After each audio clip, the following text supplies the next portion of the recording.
Bonjour, bon peuple de Dieu. Aujourd'hui, je raconte l'abbé Pierre, un homme très connu, très apprécié.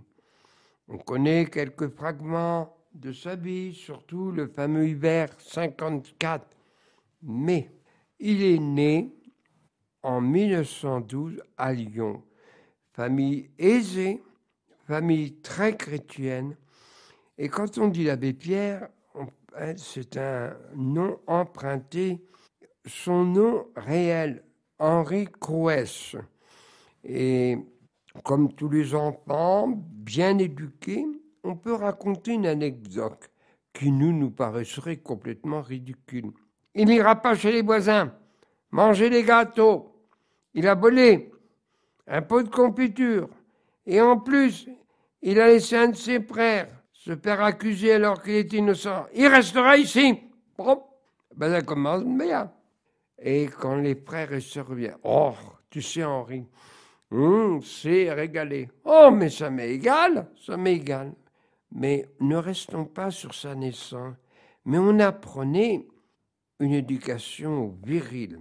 C'est ainsi que, à l'âge de 12, 13 ans, bon, les grands de la famille, vous allez venir avec moi. Bien pas. Et là, vous allez aider les personnes âgées à se débarrasser de leurs manteaux. Une association existait. Et là, il a été confronté dès sa petite jeunesse à la misère des gens. Bien sûr, sa vie fut assez mouvementée, assez aventureuse. Ainsi, on ne sait pas pourquoi, il a entré chez les franciscains, mais il a été ordonné prêtre, mais cependant, alors là, le bon Dieu ne manque pas d'humour. On lui dit, Monsieur Henri, vous ne pouvez pas rester chez nous, vous avez une santé très fragile. Et c'est vrai. Voilà qu'il est nommé prêtre à la cathédrale de Grenoble, juin 1940. Ah, triste époque. La Deuxième Guerre mondiale a été éclatée. Et il était connu, bien sûr. Et voilà commence son aventure. Eh, monsieur l'abbé, pouvez-vous nous secourir? Notre maison a été dépouillée et on a pu se sauver parce qu'on est des juifs. Et le gouvernement allemand fait la guerre à tout ce qui est juif. Ah, je vais m'occuper de vous. Et il alla de maison, communauté religieuse dans la ville de Grenoble. Ah, monsieur l'abbé, on n'a plus de place. Mais cependant, il y a une sœur qui sait faire les faux papiers d'identité. Oui. Et là, il a fait passer à travers les montagnes, pour ces gens qu'il allait chasser, tuer, dépouiller de tout. Et il traversa les montagnes, même pour aller en Suisse. N'oublions pas qu'on a tendance à oublier que la Suisse a beaucoup accueilli de réfugiés qui fuyaient la mauvaise politique de Hitler et de ses sbires. Là a commencé ce qu'on connaît moins, l'œuvre de ce... Et arrivé, et puis voilà que la guerre continue. Ah, il en a accueilli des... Mais il était poursuivi. On lui avait donné plusieurs prénoms. Et rappelle-toi que tu n'es plus Henri Crouès. On lui donna plusieurs noms avec fausse identité. Il était encore Grenoble.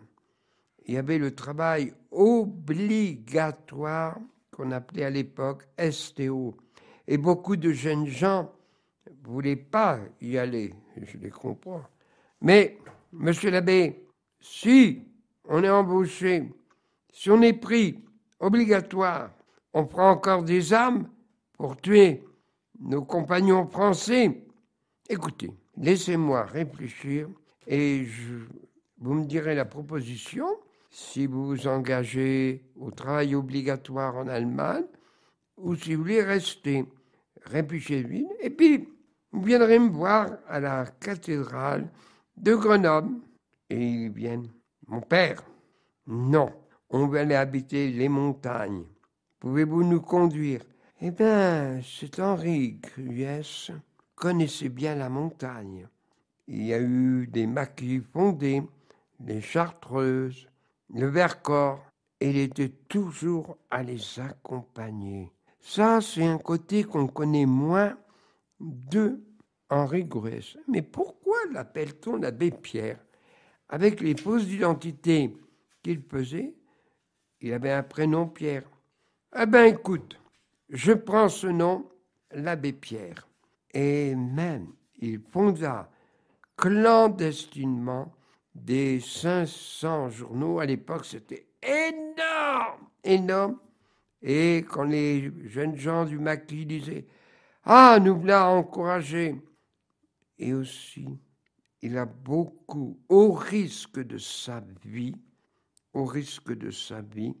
caché les déserteurs, les gens du maquis, les résistants et tout.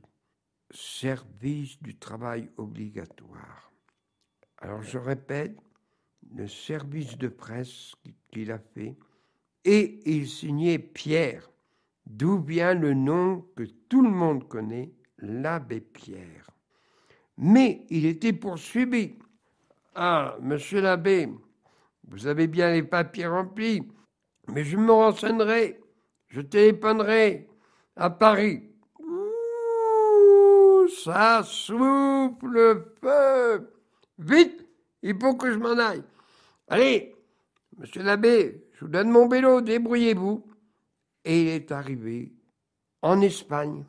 Après, il a été à Alger et il eut une rencontre assez merveilleuse.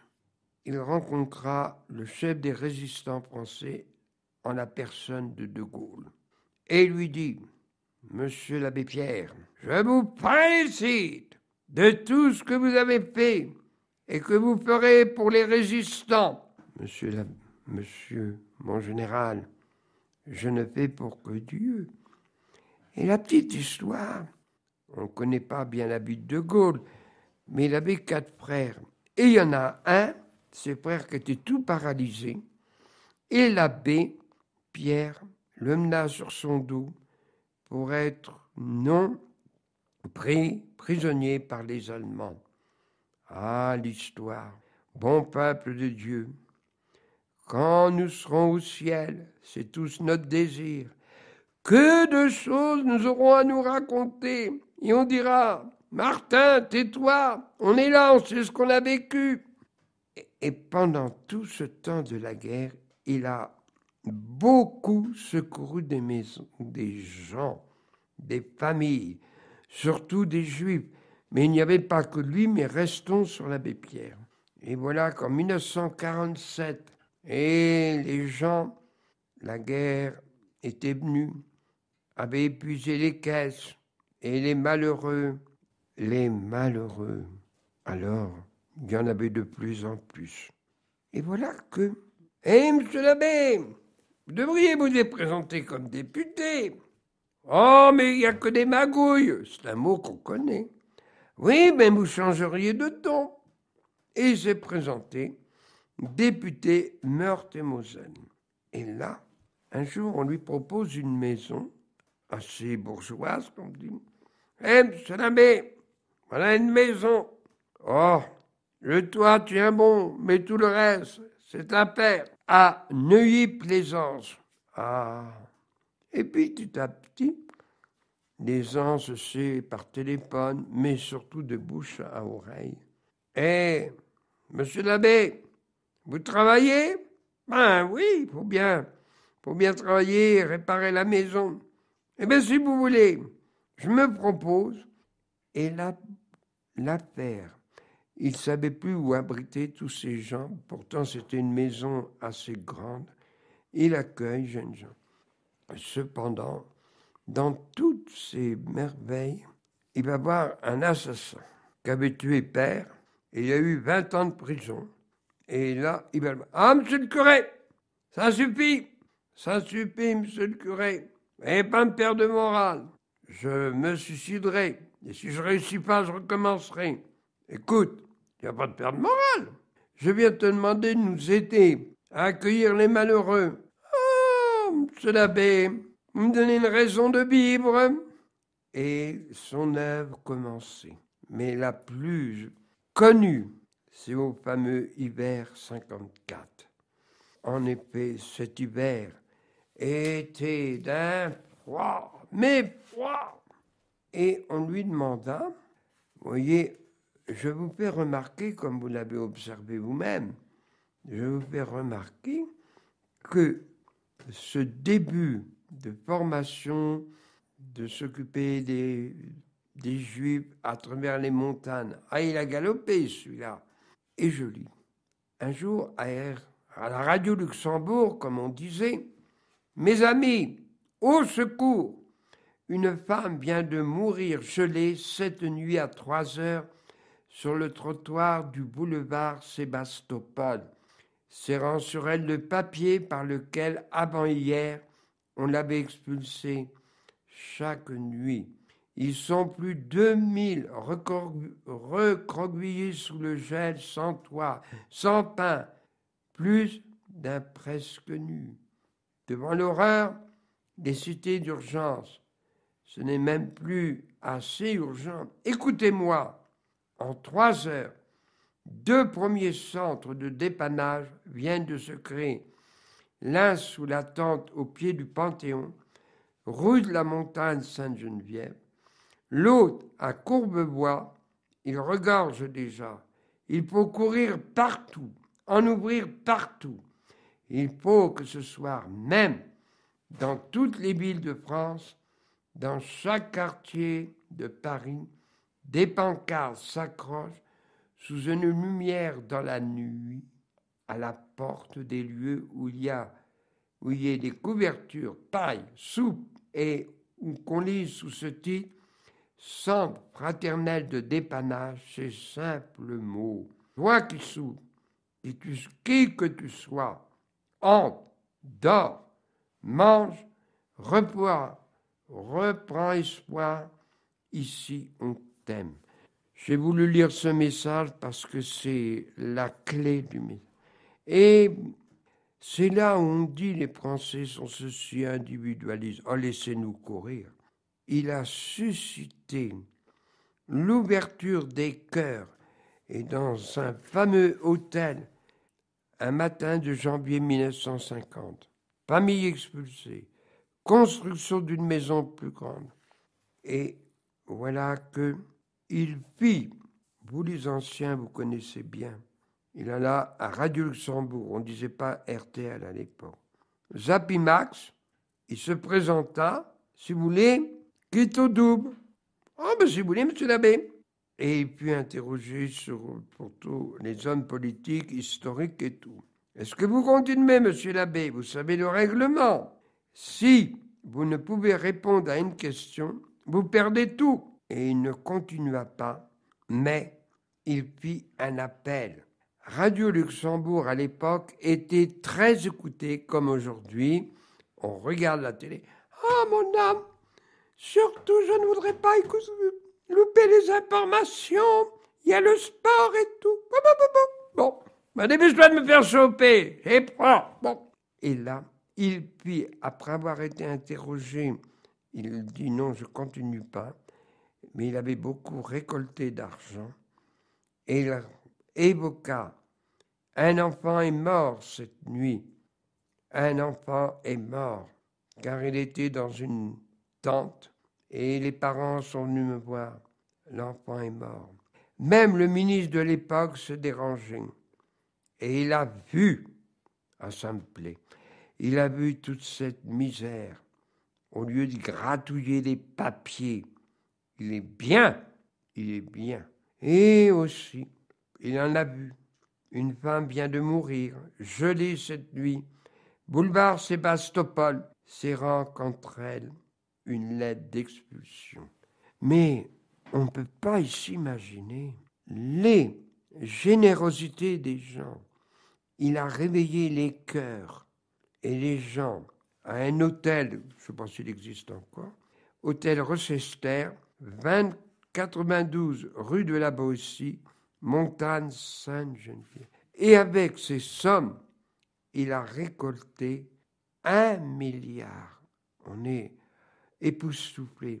Allons, bon peuple, beaucoup d'œuvres de solidarité, et je m'aperçois que malgré la difficulté de la vie, il y a toujours dans le cœur d'un Français une générosité, mais il suffit d'un homme tel que l'abbé Pierre et bien d'autres, comme Coluche, de susciter, de réveiller les cœurs et surtout de rester indifférent.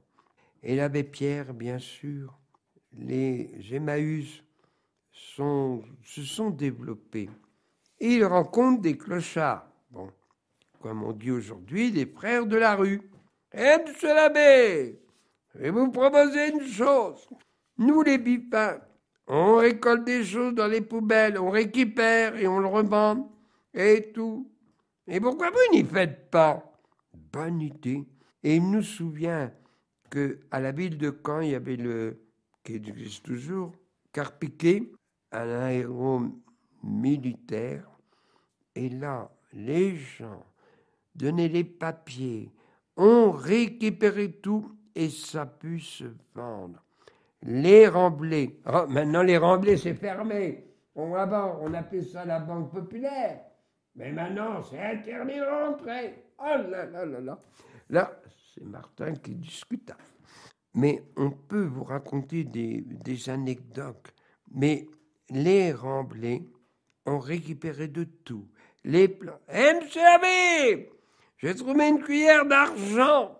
Et c'est comme ça qu'il a réussi à faire des urgences de bâtiments et à travers toute la France et à travers les pays, s'est fondé des Emmaüs de ci et de là. Toutefois, il ne faut pas croire que les frères de la rue, c'est des saints. Une femme, 8 ans, elle dit « Écoute, j'ai pas le temps de débarrasser les affaires, j'ai pas eu le temps. Tenez, voilà quelques écus. Oh, je pourrais m'en aller. Avec ça, je peux vivre longtemps, indépendant. » Et une voix intérieure lui dit « Non. Et les gars, j'ai 2 écus de Napoléon. Vite, prenez-les. Ça me brûle les mains. » Et bien sûr, toute une équipe l'aida et particulièrement une secrétaire. Oh, la pauvre, elle devait travailler, elle devait plus savoir où se mettre.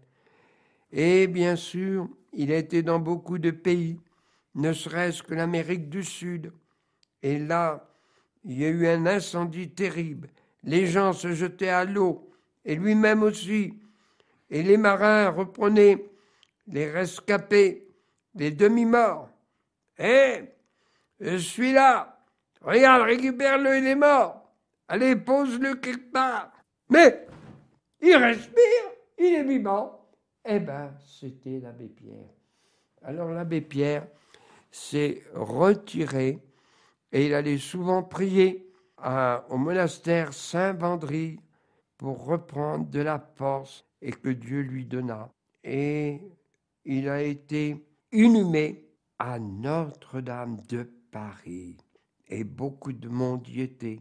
Même à l'époque, le président Chirac.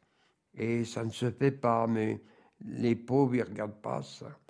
Le président de la République, Jacques Chirac, mit un billet. Alors c'est la petite anecdote, ça. Un billet, mais le couvrit de sa main pour éviter les curiosités. Ah, on aurait pu dire, il pouvait donner. Et puis, c'est pas assez. Et le président Jacques Chirac l'a beaucoup encouragé, beaucoup. Vraiment, c'est un homme. Et il y a un très beau film, c'est Emmaüs. Il y en a eu plusieurs, mais pour moi, il est noir et blanc, mais c'est un des plus beaux films qui peuvent exprimer la grande charité de l'abbé Pierre. Voilà, on pourrait en dire beaucoup, ça nous réveille, et bravo pour les ouvriers les chiffonniers d'Emmaüs, comme on dit, où ils récupèrent, ils réparent et tout. Et leur œuvre continue. Voilà, bon peuple de Dieu, ça nous réveille à des heureux souvenirs. Que Dieu protège, suscite encore des millions de petites mains qui donnent à plus pauvre que soi. Merci à vous, bon peuple de Dieu.